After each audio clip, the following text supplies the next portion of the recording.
ಎರಡು ಮುಖದ ನಮ್ಮ ಜನುಮದ ವೇಷಾವಳಿ ತೆಗೆದು ಹಾಲ್ ಬೆಳಕ ಕುಡಿಯುವುದೇ ದೀಪಾವಳಿ.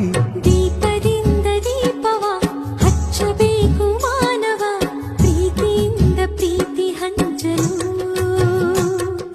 ಭೇದವಿಲ್ಲ ಬೆಂಕಿಗೆ, ದ್ವೇಷವಿಲ್ಲ ಬೆಳಕಿಗೆ, ನೀ ತಿಳಿಯೋ, ನೀ ತಿಳಿಯೋ.